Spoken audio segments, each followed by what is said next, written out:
How my best friend stopped me from destroying my marriage. Apologies in advance, this will be long and it isn't the typical cheating scenario, but I feel my story can help struggling couples. A little backstory: my best friend and I met in middle school and we've been friends ever since. We've been there for each other through thick and thin, and when she got married I was her maid of honor, and similarly she was mine at my wedding, and as such I was her shoulder to cry on during her divorce 6 years later, though at the time she didn't tell me the reason for said divorce. Anyway, my husband and I were married for 5 years at this point, and due to him consistently traveling for work and our ongoing arguments I felt a disconnect in our marriage. It got so bad one night that he had to sleep in the guest room, and because he was traveling early the next morning it meant he might leave without saying goodbye to me, so sure enough, he left without so much as a word to me. That action alone made me feel so unwanted and unattractive that I convinced my best friend to accompany me to a pub to blow off some steam. I showed at her apartment because I knew she had 50% custody of her 2 kids and had to move out of her marital home, so she had most of her evenings free. We arrived at the local pub and I immediately went for the strong stuff to try and drown out my frustrations, whereas my friend stuck to orange juice, which is surprising considering the fact that she drinks the most between the two of us. As the evening went on, there was this guy who kept approaching me. He was gentle in his speech and confident in his words, and I won't lie, after all the arguments I was coming from, this was like a breath of fresh air. To this day I am not sure why, but I found myself confiding in a total stranger about the issues in my marriage. As we talked, he would comment on how my husband was an idiot for leaving such a beautiful wife in her time of need. Cheesy and dumb, yeah, I know, but it seemed to go with the mood, and how there were many men who would jump at the chance to fill his role.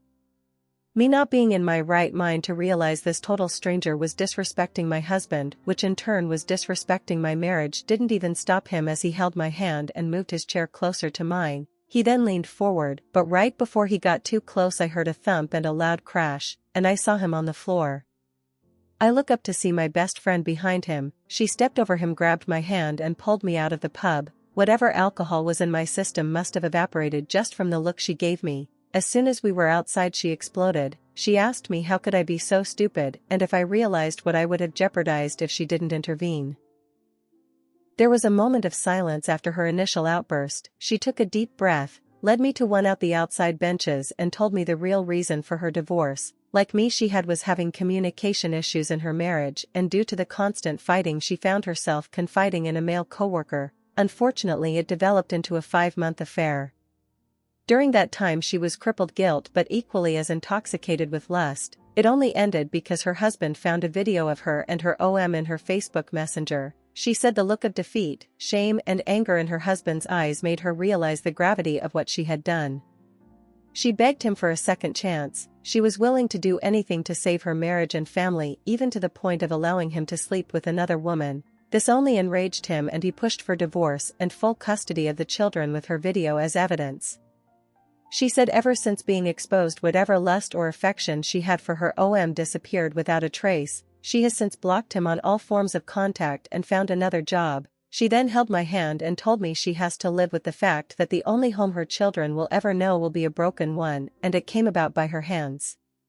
She also added how no words exist to express the guilt and regret she feels each time she opens her eyes every morning, that she would gladly give a kidney if it meant she could have her family back. She pleaded with me not to be like her, to not go down a road even remotely similar to hers, that as long as I have a chance to work on my marriage I should take with both hands and hold on tight.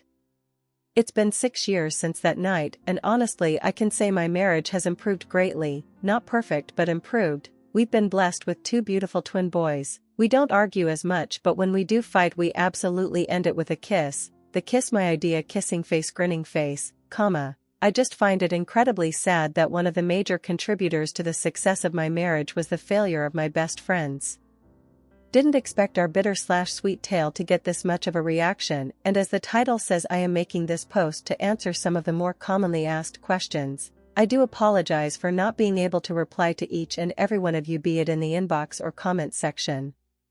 For my best friend, it has been such a painful lesson that it actually made some changes in her that left me worried about her at times. A prime example is when there was one relationship she tried to have after her divorce, but the guy was the definition of controlling. He would question all her decisions. insult her in a joking manner when we were all out as friends and just be an ass to her all in all, and she would just take it. I tried to confront him on multiple occasions, but she always stopped me until he made a joke about her ex-husband and she just snapped. She called him an insecure man-child whose only joy in life was to degrade people verbally and wasn't even half the man her ex-husband was. At this point it was clear to all of us that she is still very much in love with her ex-husband and was only dating this guy as a form of self-punishment, as messed up as that is. As for her ex-husband, he was in a serious relationship with a beautiful young law student. Inasmuch as I hate to admit this, but she was absolutely gorgeous and terrifyingly smart if I am being honest. The only reason why that relationship ended was because she had to go back to her family in Argentina due to an emergency and he wouldn't do long distance. She has since chosen to remain in Argentina and help care for her father, who unfortunately has Alzheimer's. Now on the front of what has been happening currently, when the pandemic hit, my best friend's ex offered her to move back to their marital home, to which she jumped at the opportunity. She sleeps in the guest room but is happy to be under the same roof as her family after a long time. She says cooking dinner for her family and not having to leave at the end of the evening is oddly fulfilling and is actually dreading the day she has to move out again. I want advice on my wife's idea to fix our marriage after she cheated. I, 35M, recently learned that my wife, 33F, cheated on me about 1.5 years ago. My wife and I have been together for nearly 4 years, married for 2. January 7th will be the 4-year anniversary of our first date. On December 26th we were doing a Zoom game night with 3 other married couples. We were playing Never Have I Ever. If you don't know the game, it is a drinking game. One person says something they have never done, and anyone who has done it takes a drink. It's a fun game that can lead to some funny stories. One of the women, let's call her Amy, said what she had never done. I am pretty sure this was meant as a joke. I haven't talked to Amy since this happened, but I don't think there was any intention or maliciousness or anything like that. Amy said, never have I ever cheated on my spouse. Remember, there were 4 married couples playing. If you guessed that my wife took a drink, then you are correct. Everyone laughed and shrugged it off as a joke. Even me. Several people made jokes about it, and I even said something like, I guess we're getting divorced in 2021.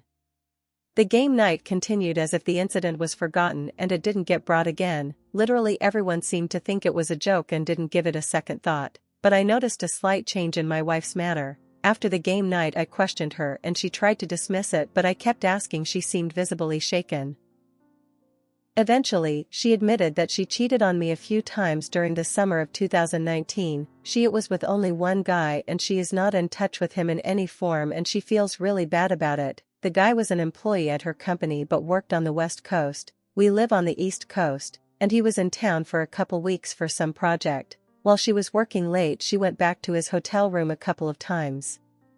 When the project was over, he went back. Apparently he is married with children back there. My wife is no longer at the company. She lost her job due to the COVID situation, but I earn plenty of money, so there was no issue. She was doing some freelance stuff online, but she has pretty much been a full-time housewife over the past year. It is difficult to completely describe her emotional state over the past week, but she seems to be quite a wreck. She is constantly apologizing and begging me to come back to the main bedroom. Eve been sleeping in the guest room. She tells me about all the ways she has tried to be a better wife over the past year because she realizes what a mistake she made. I will admit we don't have disagreements or anything anymore. I guess I didn't notice it, but she doesn't get angry at me about anything anymore. Like I said, she has been a great housewife, cooking and cleaning and everything. She lets me relax after work and she has been initiating sex frequently, often just performing oral if I feel too tired. I definitely feel like we have been having more sex and she does seem to have been a more caring and attentive partner, while I feel numb most of the day. I get these waves of anger and hatred like Eve never felt. Now to my question at hand. She has been begging me every day to give our marriage a second chance. I don't know if it's relevant, but we don't have any kids. The house belongs to my parents actually. My father made a fortune in real estate. A lot of my financial assets are already pretty well protected due to some help from my father accountant.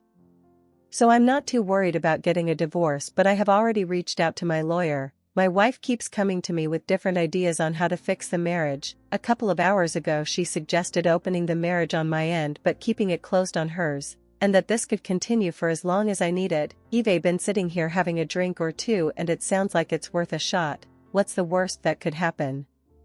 I'm tempted to get her to agree to it on video. She has even said she will help me find women. I definitely can steering her offer, although she wants me to do marriage counseling at the same time. I just don't know what to do. Has this worked for anyone?